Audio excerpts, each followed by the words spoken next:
Richard Nixon visitó a Mao en la propia China, reunieron, empezaron una nueva etapa de descongelamiento en las relaciones bilaterales, de tal punto que Estados Unidos estuvo dispuesto a reconocer al régimen chino como la auténtica China y dejar de lado a su aliado taiwanés. Imagínate esa cachetada con guante blanco que le dio Estados Unidos a los dogmáticos latinoamericanos, ¿no? Que se rasgaban las vestiduras, que yo con los comunistas no salgo ni a comer, pero imagínate, mi querido amigo, digamos, la capacidad estadounidense para lograr sus objetivos. ¿Cómo construir soft power? Con vías de comercio. China le ha apostado a su nueva ruta de la seda del siglo XXI, una red de infraestructuras que la conectan con todos los mercados mundiales, y de hecho se ha convertido en el principal socio comercial e inversionista en el sur global, tanto en África, sudeste asiático, en Latinoamérica. Está construyendo un superpuerto en Perú, en Chancay, y se vienen nuevas inversiones. Entonces ahí vemos el poder de la billetera china, que ha sabido invertir sus ganancias en seguir ganando competitividad para sus empresas, y sus planes son que para el 2049 China tiene que ser la potencia mundial incuestionable, por encima de Estados Unidos. De hecho ya la superó Estados Unidos en PBI y PPA, y va camino a superarlo en PBI nominal en 2 o 3 años. Las potencias son potencias porque son pragmáticas. Que la gente inteligente es pragmática porque usa su inteligencia sin sesgos ideológicos,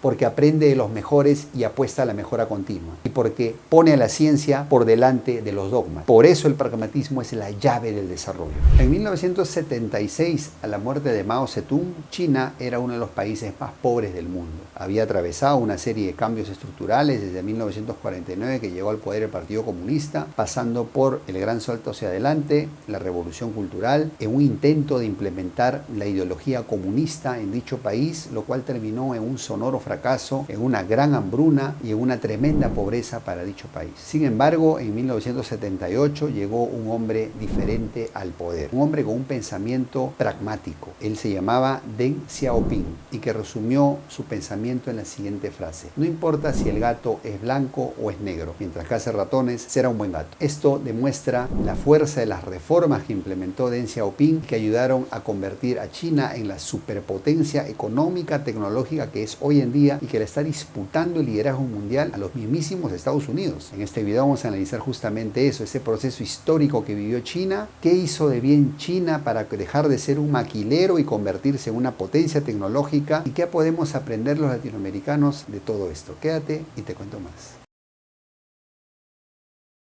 Para comenzar, mi querido amigo, debemos situarnos en el contexto histórico. Vamos a hablar de la década de los 70, apogeo de la Guerra Fría, guerra en Vietnam. La Unión Soviética apoya a los vietnamitas para derrotar al ejército estadounidense, lo cual consiguen finalmente en el año 75.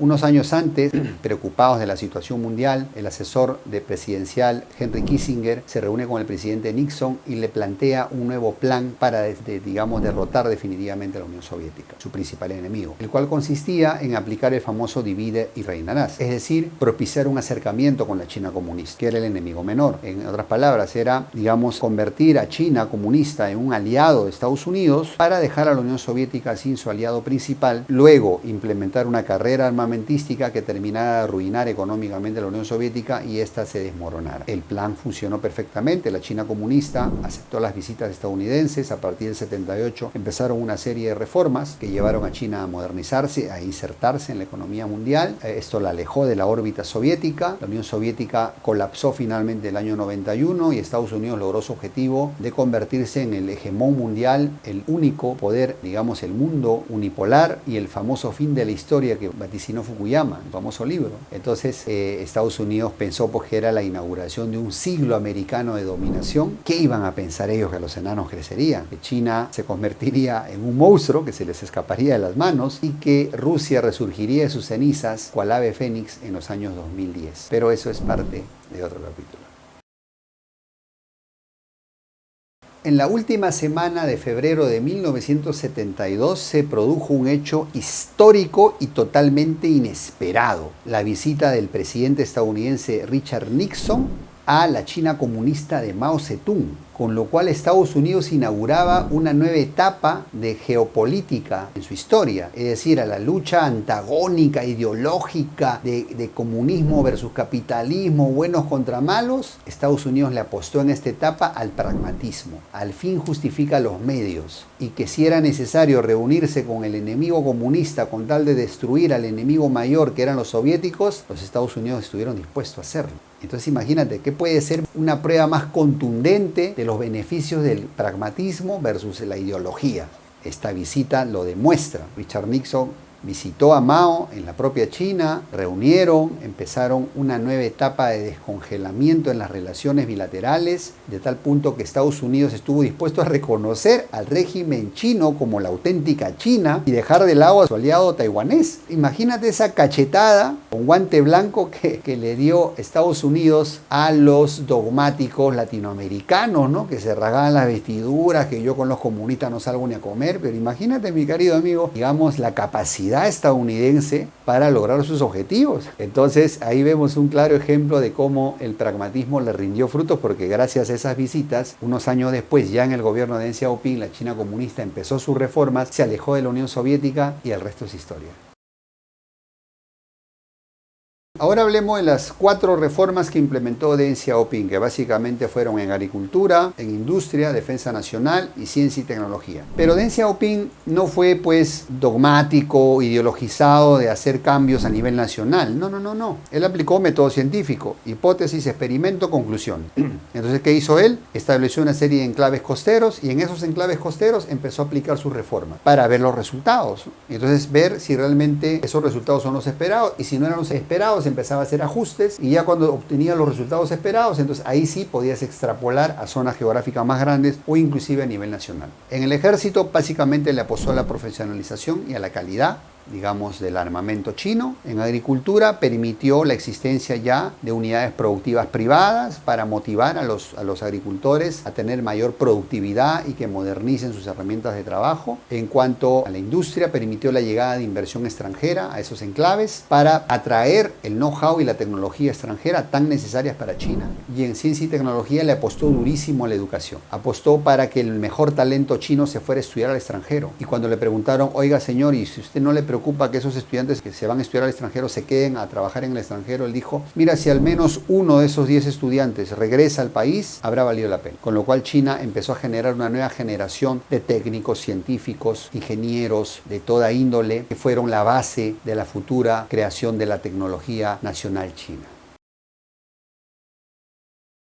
A la caída de la Unión Soviética en el año 91 surge el mundo unipolar de Estados Unidos, el hegemón incontestable, y Occidente, digamos, se pone a pensar y dice, ¿cómo podemos rentabilizar más nuestro éxito? Cegados por su soberbia, creyéndose los más listos del mundo, dijeron, bueno, vamos a llevar nuestras industrias a otros países periféricos del tercer mundo para tener más rentabilidad con mano de obra barata o semiesclava. Entonces ahí salió la teoría del chino barato, pues, ¿no? Principalmente mucha industria estadounidense y europea se fue a China por los beneficios que había ya establecido Deng Xiaoping para atraer esas inversiones.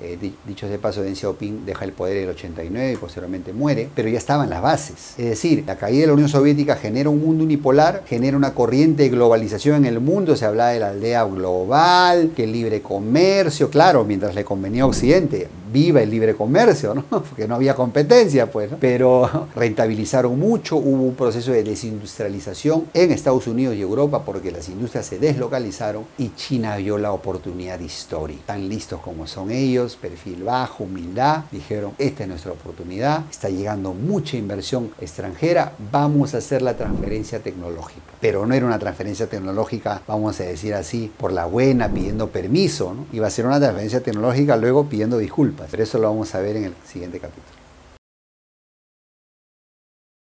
¿Y cómo le hizo China para desarrollar su tecnología? Que es algo que no hemos logrado en Latinoamérica. En Latinoamérica, en México hay mucha maquila, por supuesto. En Brasil se atrae mucha inversión europea también. Y en otros países latinoamericanos, pues en menor medida, pero también lo hacen. ¿Por qué Latinoamérica no ha logrado desarrollar tecnología propia y los chinos sí lo lograron? No fue porque los estadounidenses les dieran permiso o les enseñaran, ¿eh? Cuidado, vamos a entender por qué. En primer lugar, un gobierno centralizado y fuerte, estable estable a lo largo del tiempo, para evitar que pase lo que pasa en Latinoamérica. Entra un gobierno opositor y deshace lo que hizo el anterior. Entonces, eso permitía políticas a largo plazo, primero. Segundo, ese gobierno nacionalista tenía una política de creación de tecnología propia y desarrollo industrial. Y por lo tanto, empezaron a diseñar estrategias legales e ilegales, directas e indirectas, formales e informales, para acceder a tecnología extranjera. En primer lugar, para tú venir a invertir en China, en esos años tenías la obligación de tener un socio chino. Al tener un socio chino, ese socio tenía acceso a documentación confidencial, entre ellas información tecnológica, en primer lugar. Segundo lugar, el inversionista extranjero estaba obligado a contratar gran parte del personal técnico y científico de origen chino. Y eso le permitía a los estudiantes chinos que regresaban de haber estudiado en los 80 en el extranjero a tener la oportunidad de trabajar en industrias modernas y aprender procesos y métodos de trabajo. Luego, recordemos, gran parte de los estudiantes chinos que habían estudiado en el extranjero y se habían quedado a trabajar en el extranjero, pues también eran una fuente de información de dichas tecnologías. Muchos de esos estudiantes fueron reclutados por el Partido Comunista para poder servir como puente y nexo en ese acceso a conocimiento. Entonces, estos técnicos chinos se estaban formando y los técnicos chinos en el extranjero también se estaban formando. Luego, el partido también tenía una política de espionaje industrial, evidente, un espionaje industrial dentro de China y fuera de China, con toda serie de métodos. Fue así que China se hizo de la primera bomba atómica, pero también fue así que desarrolló sus propias tecnologías. Otro aspecto importante, la ingeniería inversa. O sea, se llevaban muchos productos extranjeros, se desarmaban para entender su ensamble y su funcionamiento y que sirviera de referencia a nuevos productos de origen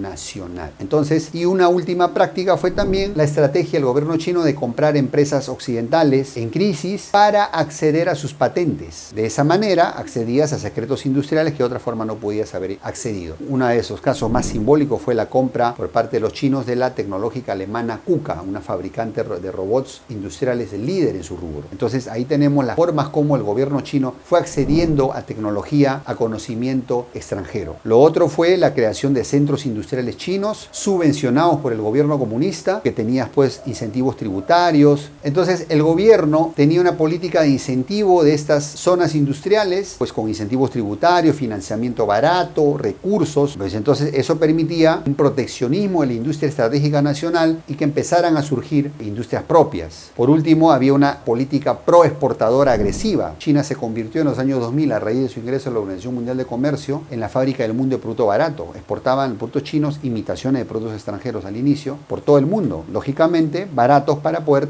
aprovechar el liderazgo en costos y poder acceder a esos mercados. Entonces, todo esto permitió a la industria china ser competitiva por costos laborales bajos, etcétera. Los apoyos del gobierno, el acceso a conocimiento extranjero, permitió generar una tecnología propia. En los años 2000, China era pues objeto de burla por sus productos baratos y de mala calidad. Pero ya en los 2010 eso empezó a cambiar, con el surgimiento de tecnológicas propias, Didi, TikTok, Huawei, ZTE, Oppo, Xiaomi, etcétera. BYD o BYD, ¿no? La fábrica de coches eléctricos, por ejemplo. Entonces China en 2015 lanza su programa de Industria 4.0, que denominada Made in China 2025, y hoy en día, casi ya en víspera de cumplir ese plan, China lidera, digamos, sectores tecnológicos como la inteligencia artificial, robótica de segunda generación, computación cuántica, digamos, trenes bala, etcétera. Entonces China se ha convertido en un gran centro tecnológico, inclusive está evadiendo el boicot de los chips, ¿no? La guerra de los chips. China está desarrollando sus propios chips. Imagínense ese desarrollo. Entonces, gobierno nacionalista, pragmatismo, políticas claras de incentivo a la tecnología y a la ciencia y la tecnología en la educación, por ejemplo, y ahí tenemos los resultados. Una China potencia tecnológica de la cual hay mucho que aprender.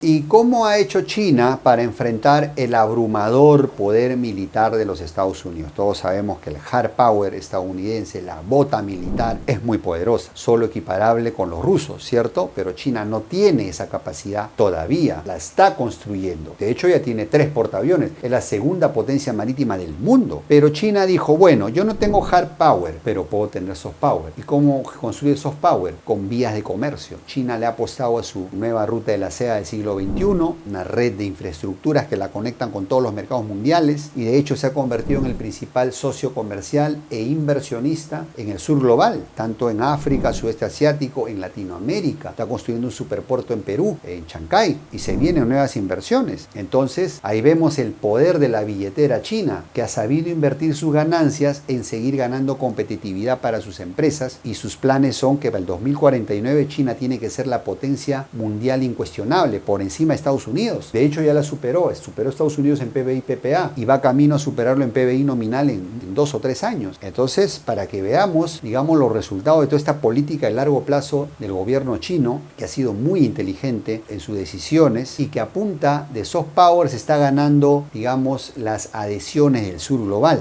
Por eso los africanos dicen, mientras Occidente nos mandaba, el Occidente colonialista nos mandaba portaaviones y soldados, la China comunista nos manda empresarios e inversionistas. Esa es la gran diferencia, ¿ok? Entonces, para que veamos cómo el poder del comercio tiene más fuerza que el poder de las armas. Sin embargo, China no se descuida, no es ingenua, está construyendo su poder militar y ya es la tercera en el mundo, muy concreto, y apunta ya a ser la segunda también, ampliando su arsenal nuclear. Entonces, para que veamos cómo China ha sabido manejar sus fichas, y por eso la reacción histérica de Estados Unidos con guerra arancelaria, guerra de los chips, sanciones a la tecnológica china, problemas en la península coreana, en Taiwán, en fin, ya no saben cómo parar a los chinos, y es para que veamos, es muy de admirar lo que han hecho los chinos.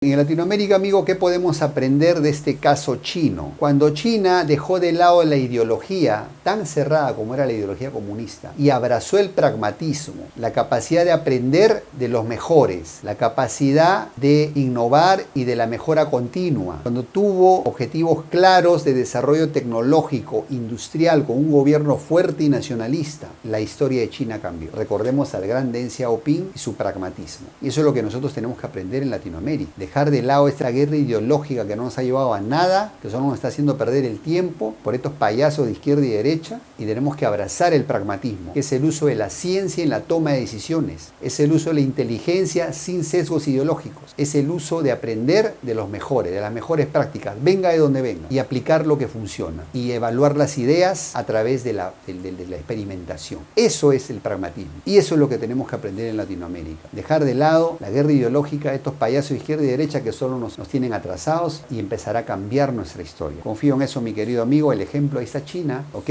Que no pidió permiso para desarrollarse, que nadie vino y la desarrolló, no tuvo un padrino como lo tuvo Corea del Sur o Taiwán. Ese es el mérito chino, ¿no? De haberse desarrollado a pesar de los problemas. Yo lo que a veces escucho en Latinoamérica es que Estados Unidos no nos va a dejar de desarrollar, es que Estados Unidos no va a poner zancadilla. Amigo, igual se las puso China, pero China fueron unidos e inteligentes. Por eso que en este canal siempre decimos unidad y pragmatismo. Ahora me se entiende mejor. Entonces ahí entendemos y aprendamos de lo bueno, aprendamos de los chinos y nos irá mejor.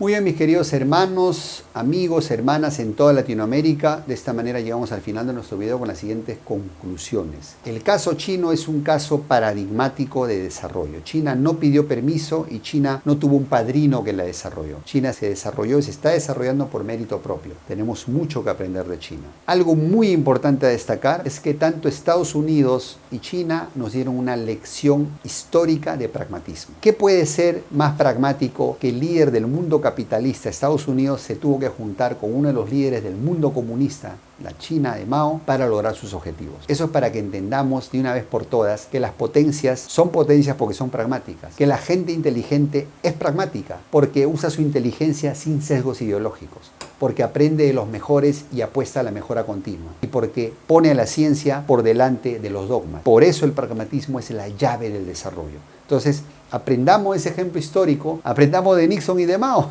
Entonces, entendamos de una buena vez que tenemos que cambiar nuestra historia, pero para que eso cambie, tenemos que cambiar nuestra mentalidad, quitarnos esa mugre ideológica que nos han metido estos payasos de izquierda y derecha, que viven dividiéndonos, viven de nuestros impuestos, nos tienen atrasados, divididos, porque nos tienen así, porque las potencias nos mandan ideologías al tercer mundo y no quieren que nosotros aprendamos. Entonces, tenemos que aprender de lo que hace el mundo desarrollado, no de lo que dice. Eso es lo importante. Entonces tenemos que también sacar conclusiones. Gobierno fuerte, nacionalista, que le apuesta a políticas claras de desarrollo tecnológico e industrial. Eso es lo que funciona y eso es a lo cual Latinoamérica debe apostarle. Para ti, mi querido amigo latinoamericano joven, te pido que apuestes a ese cambio y marques una diferencia, ¿ok? Y si coincides con nuestra idea y nuestra propuesta, te pido de favor que nos ayudes a compartir este mensaje con por lo menos 5 personas de tus contactos para que este mensaje llegue a Latinoamérica a mayor cantidad de gente y la semilla de cambio crezca. También espero tus comentarios abajo, tus compartidas y tu like. Sé que no me vas a defraudar, confío en ti. Muy bien, entonces de esta manera les mando un gran abrazo de hermano y deseándoles lo mejor siempre y los veo en el siguiente video. Recuerden, siempre nuestra amada Latinoamérica necesita, hoy más que nunca, unidad y pragmatismo para ser grandes. Hasta la próxima.